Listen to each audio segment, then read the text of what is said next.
Hi everybody, I'm Zilla Blitz and welcome to the conclusion of our playthrough with A Most Fearful Sacrifice from Flying Pig Games. It's the final hour in the slaughter pen scenario. Both the Confederate forces and the Union forces stand ready to make one last push up over the top of Little Round Top. Whoever can succeed will likely win the battle. Let's jump in and see how this ends up. So here's the situation at 6 o'clock as we start out. As we know, this is a battle for the two sections here on the peak of Little Round Top and then the peak of Big Round Top. That makes 3 victory locations. Whoever controls 2 at the end of this last hour is the victor of the battle. Confederate forces have resoundingly taken Big Round Top and looked certain to hold that for the remainder of the battle. They technically have control of this one as they were the last force to occupy it, but the Union forces occupy the northeastern end of Little Round Top and have put up some hasty works here to help their defense there. It's really going to come down in this last hour to who can hold this ground right here. Union forces ideally can use this artillery to weaken Law's brigade. Maybe have Weed's forces push up here, Ward's forces push up here, and then Vincent's brigade make a last rush to regain and hold the ground. Confederate forces will be attempting to do likewise. On a sad note for the Confederate forces, their reinforcements were delayed, making it very unlikely they're going to be able to get forward into the battle in time. However, this contingent of Law's brigade may be able to advance and get into a final rush up onto the top too.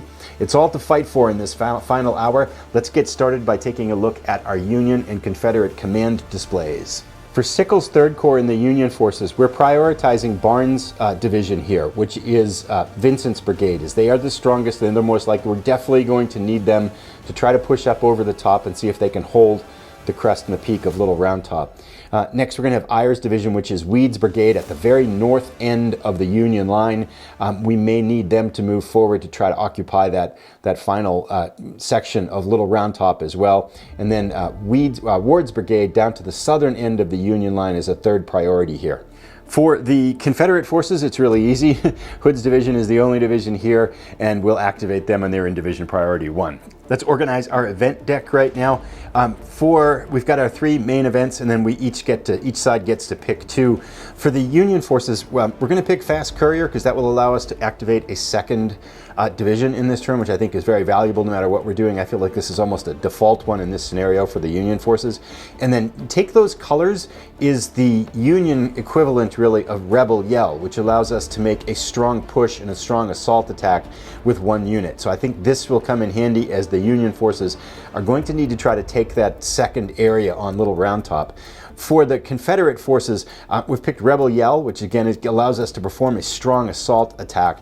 And then for Dixie, which allows a unit to withstand a shaken result. And I feel like these two combined, if they could come up in the right order, could really make the Confederate attack pretty powerful there to help them gain and hold the top of Little Round Top. But basically these are orchestrated to get both sides as much force and as much power as they can to control the top of Little Round Top and win the battle. I'm going to add in 2 random cards from the event decks here, shuffle them all together, and then we'll get started with this last hour. So as we start the 6 o'clock hour, we get an event we haven't yet seen in the battle, which is the preliminary artillery bombardment phase.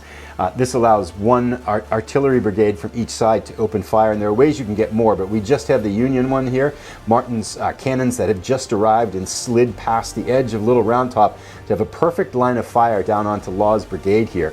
We're going to have them open up fire. Now they are rifled cannon. They have an effective range of 6, so Law's brigade is in their effective range in a strength of 6. And there are no other combat modifiers, so a pretty good shot here to start off by Martin's brigade. This could tilt the battle quite a bit in the Union's favor if they could weaken Law's brigade here. Martin's troops aim and fire. 16-6. That is not a good shot at all. No effect. 6 and 3 is a 9, which is no effect. Oh, it is a firefight. However, Lee's forces are out of effective range, so returning fire isn't a possibility for them. Martin's artillery off to a dismal performance here. Union forces not getting a lucky early break to start this 6 o'clock hour. That could have helped a lot to weaken this unit here, but they'll have to make do without. Now we start the battle here. 11 cards to determine the fate of this battle. Oh, this is a very good draw for the Union forces here. Play immediately fast courier. It allows them to activate any one division for a corps, but we have to subtract one die roll from that roll. Let's ponder the possibilities here for the Union forces. So I think our action here is going to try to do that same thing I'm thinking of, which is I'd like to have Weed's brigade move here to engage Law's brigade here. I'd like to have Ward's brigade move up in here to engage and hold against Robertson's and the remainder of Law's brigade here. That would allow Vincent's brigade in the third movement to take the top of the hill without having to face any defensive fire, and they could just hold there. So our goal is basically just to advance the Union line. We don't necessarily want to attack. We're just going to try to slide forward to occupy ground. We're going to start here with Ward's brigade. So let's go activate them. Ward's brigade is under Birney's command here, so we need to roll. Now, if it is -1, if we do roll a 1 or a 2, there's no orders, which is a complete failure. That would throw the Union plan into disarray. Yeah, okay. It's a civil war, right? So our cannon fire is ineffective, and the orders don't get to Ward's brigade in time. They just stand still, and the Union forces have wasted that. This is not working well for the Union forces. It's perhaps too complex. We might need to go to the simple option. Darn it! Okay, we have to make do here. We go now to our next one here. Take those colors. Union activities here right at the top, though. I did shuffle these really well, too. This one is the equivalent of the Rebel Yell, which we've seen before with the Union side. It is slightly different, though. However, our combat resolution is increased by 1. They only get a 1-column shift in this one instead of the 2-column shift. But I think we have to go. I don't think we have time now to waste and delay anymore. We have to send forward and try to take it with Vincent's brigade. This complicated attack isn't working for the Union forces, and eventually the rebel forces will just kind of rebound here. So it's time to go for it. I was tempted to activate actually Weed's brigade and this half of Vincent's brigade because it's a whole hex worth of units, and have them push here and then attack from the north on Law's brigade. But that would split Vincent's brigade and lower their cohesion rating, and I'm just not sure that's going to be it. The other thought I had was move them here and assault this way, but if they do that, they get pushed back, they get pushed into Vincent's forces. We're going to just play our strongest unit. We're going to move forward Vincent's brigade here. This half of it is going to activate and push up to the top of Little Ground Trop. They're going to try to play the hero's role here. Their cohesion rating goes up to a 4, which will help, but they are going to have to take defensive fire from both Law's brigade and Robertson's brigade. It's going to be rather murderous as they're coming across the top here. 2 strong brigades opening fire on Vincent's brigade here. If they can hang tough, then they have to assault one of these 2 brigades. Let's see if they can stay in place. So we'll calculate out the attacks here. All right, there are no die roll modifiers here. This is going to be pretty brutal here. We'll have Law's brigade open fire first. They have a combat strength of 8, so we're using the 8 column here. Oh, this is going to be tough. This would be heroic. Oh, a 12 is pretty lousy firing here. A 12 on an 8 is actually no effect.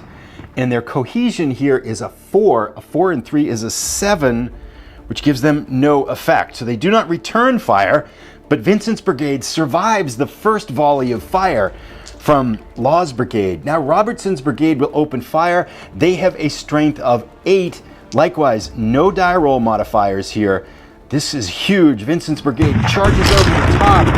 Oh, this is going to be tough though. 64. That's not anything else. Robertson's brigade dialing it up here. A severe test. Oh, that's not good. But the cohesion rating is a 5, and Vincent's rating is a 4 because they're enhanced with Take Those Colors, which gives us a 9. A severe test on a 9 is shaken with the option to skedaddle 1. So Vincent's brigade here, their troops are riddled with fire and they get a shaken result. However, they hold their ground, and we're not going to have them skedaddle. We're going to have them launch this assault to go forward. So let's have them launch it against the weaker half here, because they're going to have to deal with both of them anyway. So Vincent's brigade going against Law's brigade here. So let's calculate this attack. So Vincent's brigade attacking down against Lee, they have a -1 column shift because they're attacking into Rocky Woods. They get a +1 though because they're under that Take Those Colors order, which evens it out. So they stay in the 9, actually, sorry, they stay in the 8 column because they're weakened now because they're shaken.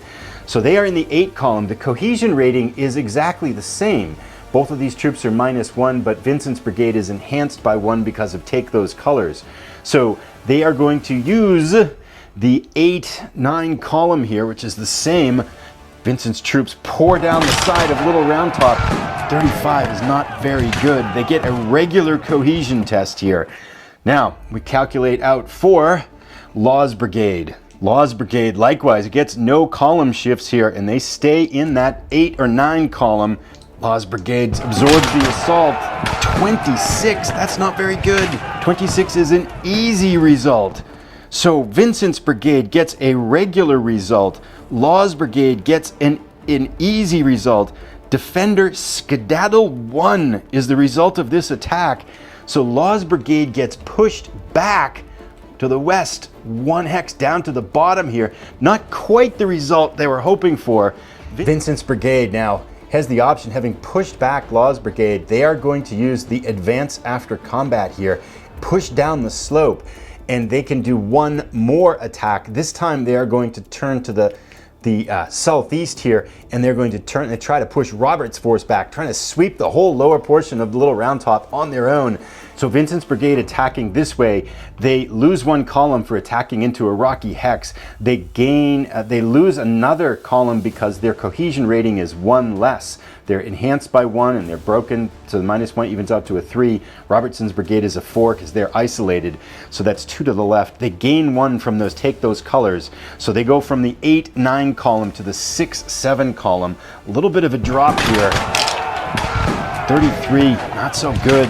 An easy cohesion test. However, 33 is a combat event, and on an assault roll, increase rolled result by 1 cohesion test if a friendly smoothbore or mixed type artillery unit is adjacent to the defending hex. It is not. So that is nothing. It was close attack support roll. So an easy cohesion test here for Robert's brigade could push. This could be the end of Vincent's charge here. Quick correction here. Vincent's brigade should not have lost a column shift because of the lower cohesion rating. It's that Robertson's brigade gains it. The 33 result, regardless of that, would have been the same. It's still an easy cohesion test. It would have been 1 column to the right. Still an easy cohesion test, but I just want to correct that. Robertson's brigade defending with an 8 does get the 1 column shift to the right, however, because they have higher cohesion, and they shift to the 10 column. Whoa, 41. This is the end of this charge. It is a tough result. Oh, this is going to be tough. Tough against easy. Shaken and skedaddle 1. Oh, that's the end of Vincent's charge here. So Vincent's unit gets shaken. They already were shaken, so we reduce them to battle-worn state. And skedaddle 1 here, they can't go directly east. They've got to move away. They'll go eastward here, so they'll remove to this hex. Now, technically, the Union forces have taken Little Round Top. However, they've lost Vincent's brigade here. It's going to be really who can react fastest. If we can get Weed's brigade up in here quicker, perhaps this will shift the result back to the Union forces here. The battle still hangs in the balance here. Let's go now as we continue on. A busy last turn. Rally round the flag. So this was the optional one here, one of the random ones brought in. Now, none of the Confederate forces are adjacent to anyone from their own brigade. So that doesn't really help us here at all. The next thing, however, we could do a default event here, which is to move someone 1 hex or do fire combat. Fire combat doesn't make sense. Let's go take a look at the map. I think it makes sense to get Law's brigade right back into the action here. We're going to have them do minimum movement to start moving back up the slope here of Little Round Top to try to take the top here. Vincent's brigade will open up defensive fire on them. So it's a strength of 5, no other modifiers here.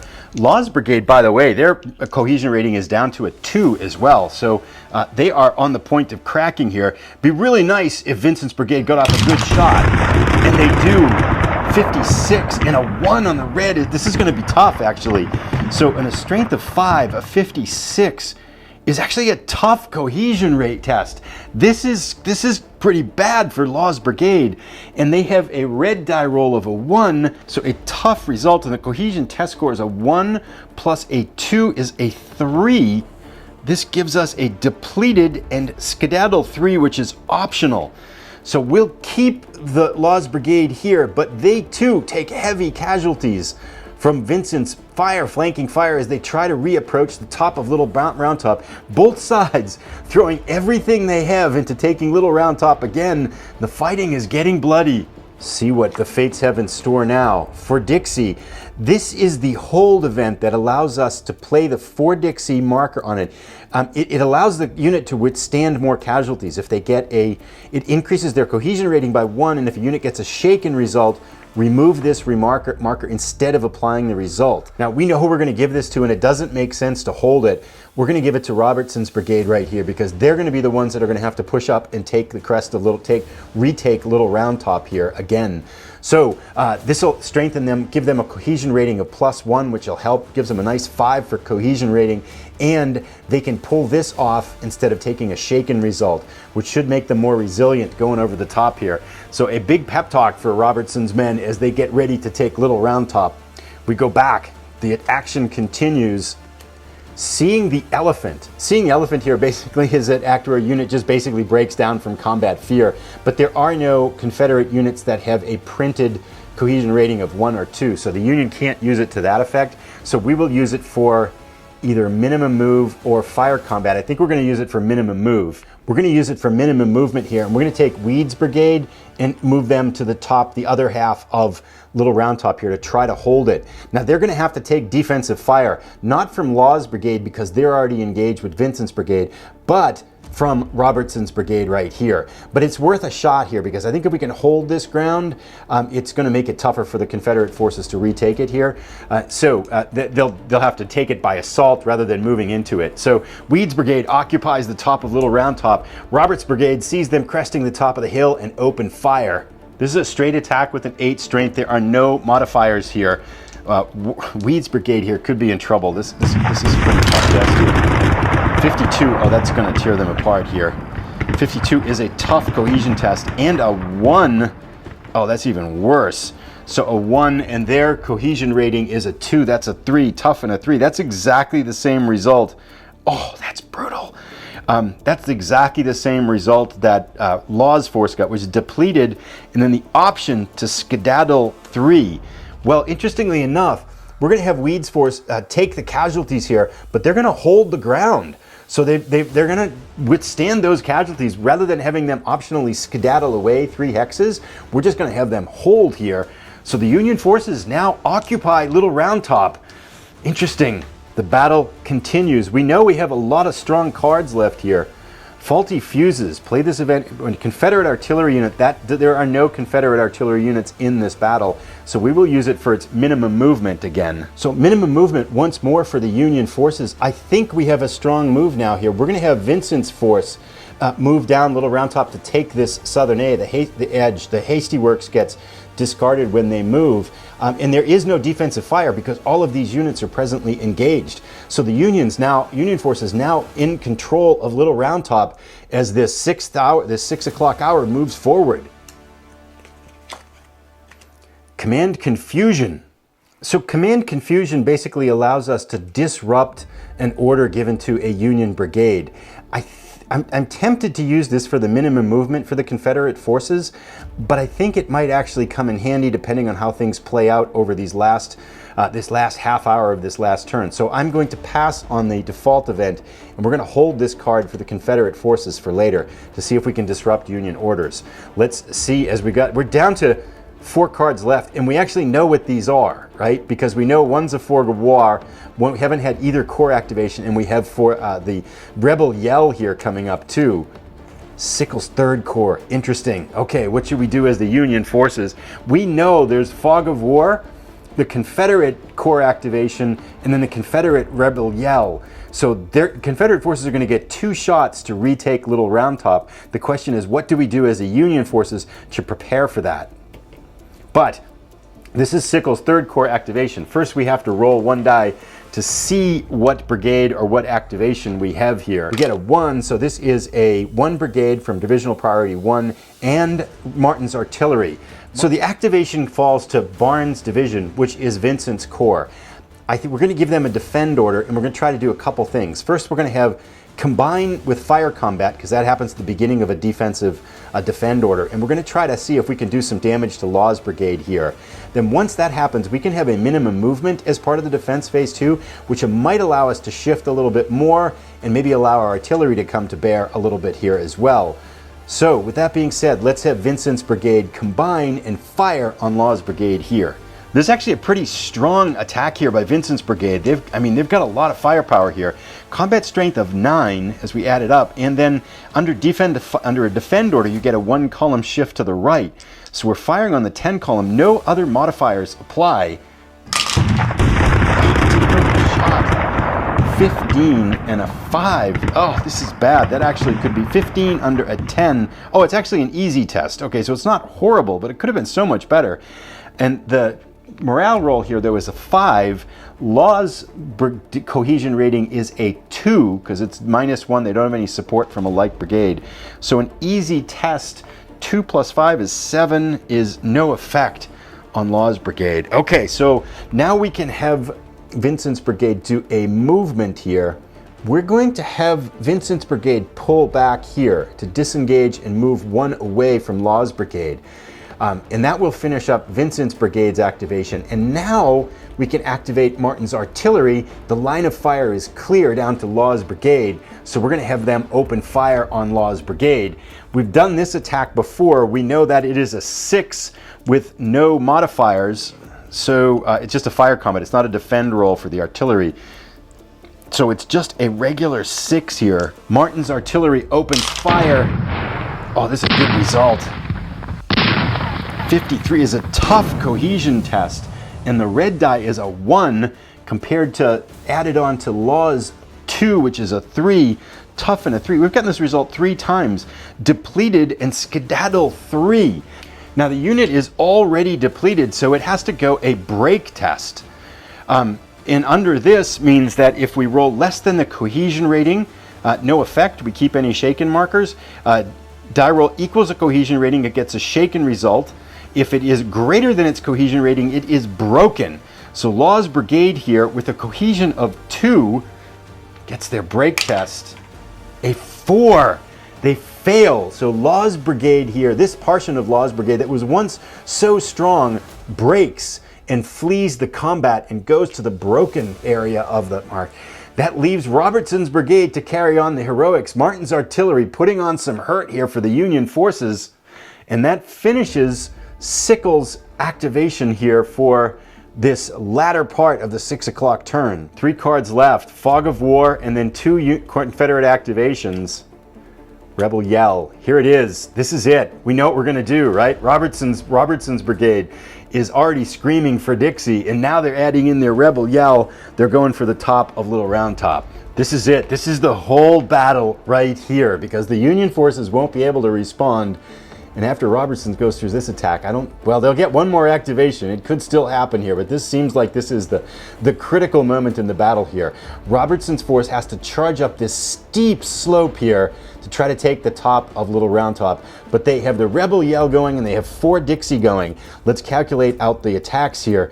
Their combat strength is 8, and they have a -1 column shift because the defender is in rocky ground. They also have a +2 column shift to the right because of the difference in cohesion rating between the strongest units. Now this is a 5, but you add 1 to it, makes it a 6 for Dixie, and then we add another 1 to it for Rebel Yell, which makes it a 7. They're isolated, which is -1, which is a 6. Vincent's is a straight up 4. So +2 columns for that. They also get +2 more columns for Rebel Yell, so it's an 8 strength and a 3 column shift to the right. The defenders here, Vincent's forces and what's left of Weed's Brigade, have a combat strength of 6. However, because in no other defensive modifiers except for the fact that it's coming up a steep hill, which is a +2 column shift to the right, giving the advantage here, at least initially, to Robertson's forces, but they do need to perform. So Robertson's forces charge up Little Round Top. Oh, that's terrible! They run out of gas here. So a 3 column shift to the right from an 8, 1, 2, 3, a 16 is a regular result. Oh, they could have done so much better. Vincent's forces is on a 6, and they get a 2-column shift to the right. 22. Oh, it's evens here. We get an easy result for them. Oh, it's going to go, the edge is going to go to Confederate forces, but 22 is a unique roll here. Organize and inspiring the defense. After rolling result is applied, removed all shaken markers from units that remain in the defending hex. That should probably be not really apparent here once this all goes done here. So we get a regular result against an easy result, which gives us a result of this attack. Oh, had they just performed a little bit better. Regular against easy is defender skedaddle 1. They're pushed off the top, down the side of Little Round Top. Robertson's force is going to take the crest here, and they can hold it. Now we know the Union forces have no other actions that they can take, the last 2 cards there, so the Union forces needed to hold on that. They didn't. Robertson's forces here have taken the crest. They could do a continuing attack, but I don't think it makes sense to risk it. I think we stay where we are and win the battle. We go now to Fog of War, but I do think, so this is Longstreet's corps here, gets an activation priority, but I think it's best just for us to sit this out here. We don't really have to do anything, and it doesn't make sense to risk firing because we could get fired back upon. I think it just makes sense for the Confederate forces to hold their ground here. We'll consider this though. Let's roll and see what we get anyway. We get a 5, which is division priority 1 and 2, and so we go to division priority 1 for the Confederate forces. So division priority 1 here, we'll roll to see what it is. We get a 4. It is division group, so we can activate everybody and give them the same order. So yeah, I think we will give everyone a defend order, but I'm not going to have them fire because there's nothing good that can come out of it. They just need to let the Union forces kind of pull away as darkness falls here. We'll give a movement order to Law's brigade though, and we'll just have them shift up here. It doesn't really do anything. I'm not going to have them take any fire because we know the Union forces are going to disengage now at the end of this hour. And that will end Longstreet's activation here. We'll go now to our last card. Last card should be the Fog of War card, and it is. So I suppose something could happen here. I'm not too familiar with the Fog of War card. Let's see what we get. A 46. Rebel strategic ops and forced march, unexpected delay, or a clever feint. This has nothing to do with us because it's about reinforcements or shifting divisional priorities, but this ends the 6 o'clock hour, so the Confederate forces here will just take a pass on that. And with that, this battle comes to a close. And as this battle winds down and the sun starts to set and the forces perhaps disengage now, we get a victory point hex here for Big Round Top for the Confederate forces. Robertson's heroic charge at 6 o'clock gains them a victory point hex here.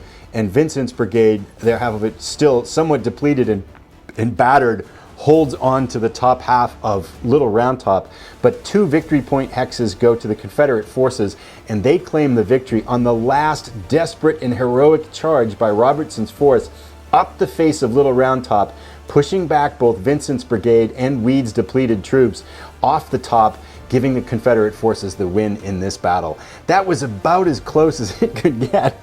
That was fun. I mean, Robertson's charge was so weak, I thought the Union forces had a chance. If they rolled anything better than that relatively weak 22, they could have withstood that charge and pulled out the victory. So this, again, down to a razor wire here. Could have gone either way, but the Confederates pull out the win. Thanks everybody for watching. Questions, comments, and thoughts are always welcome. As I'm creating this video, by the way, it is March 2024, and there is currently a Kickstarter for the game going on. There's a link down in the video description in case you're interested. Thanks for watching, everybody. Have a great day.